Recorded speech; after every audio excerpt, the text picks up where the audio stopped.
Hello, welcome to round 7 of the Race Department World Touring Car Championship. We're here at Zandvoort in Holland to bring you action from the Group 1 race here. We've got Gregor Huttu and Duhan locking out the front row for Redline Racing. Then we've got Samuel Libeert and Rami Kaukola, they're 3rd and 4th. And as we wait for the green light, you can see an excellent start made by Libeert, already putting Duhan under pressure as they come down into the first turn.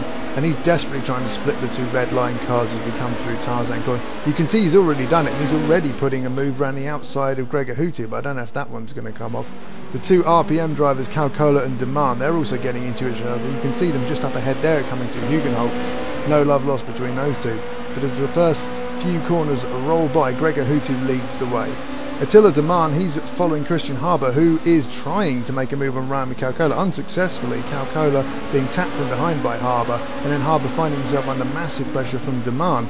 As they come through the curves here, you can see Domjan desperately trying to squeeze around the outside, but that's really not going to happen.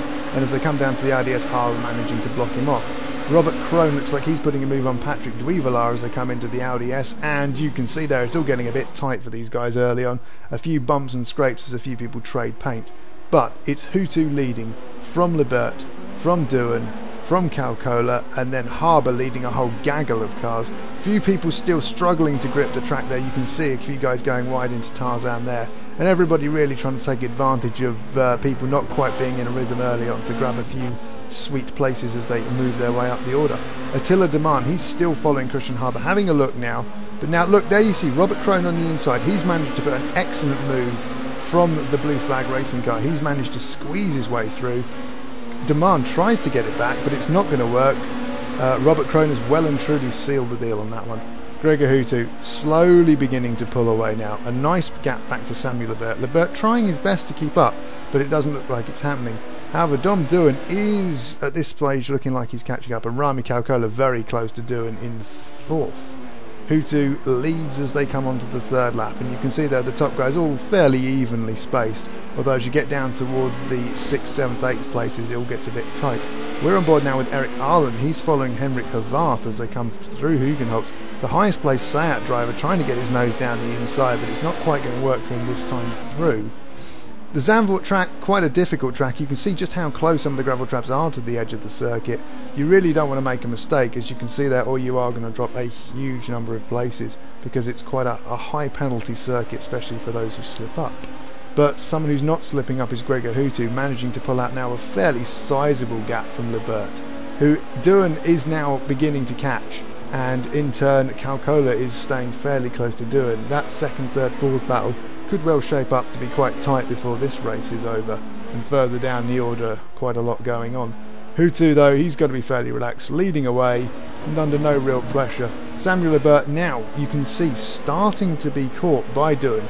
Duhan is really going to start to sense 2nd places on the cards here, and he's going to be pushing very hard for a Redline 1-2.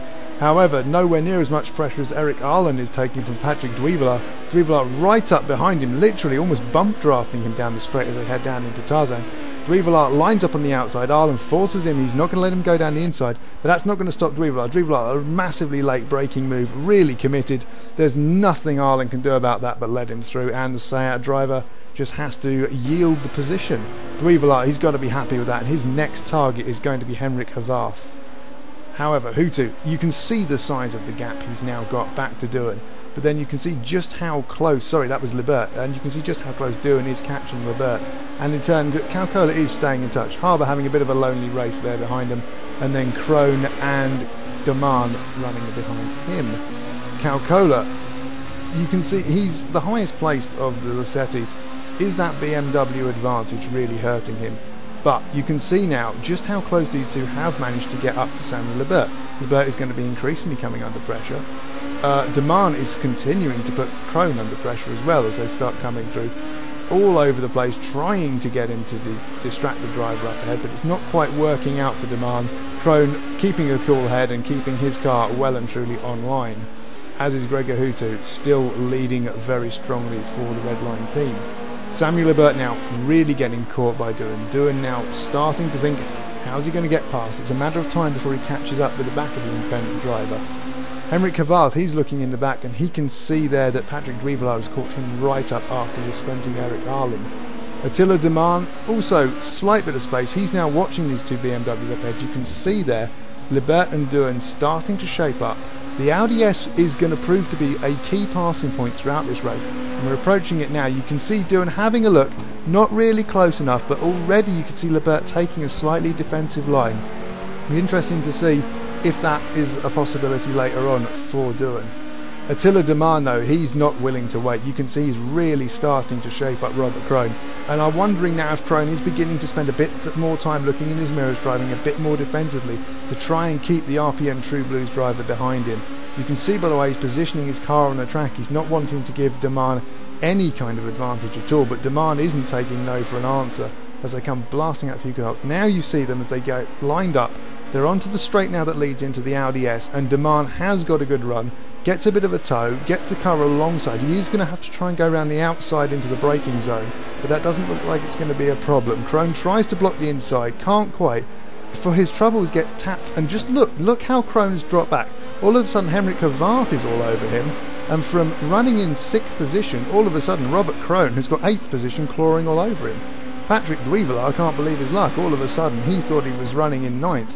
Now all of a sudden, only a few seconds up the road, he's got the possibility of taking 7th. Meanwhile, Henrik Horvath is desperately trying to put a car between himself and the charging Duivelaar. Attila Domjan now, we're on lap 12. He knows that with only a couple of laps to go, the cars behind are going to start to be focused on their mirrors.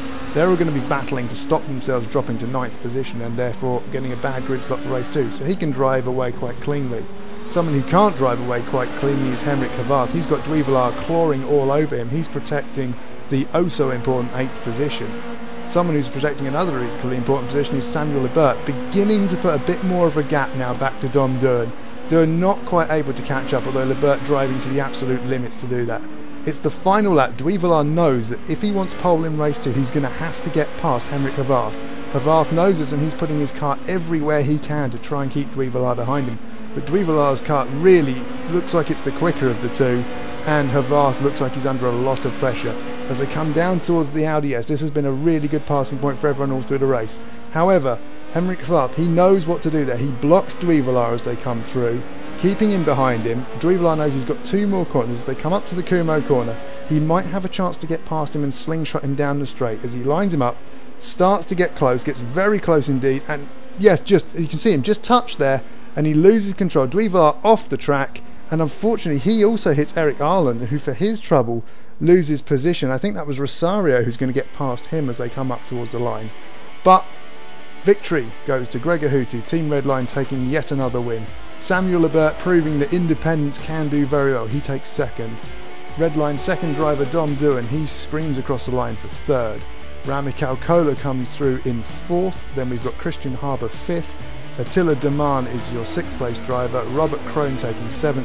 Henrik Horvath does hold on to take 8th position.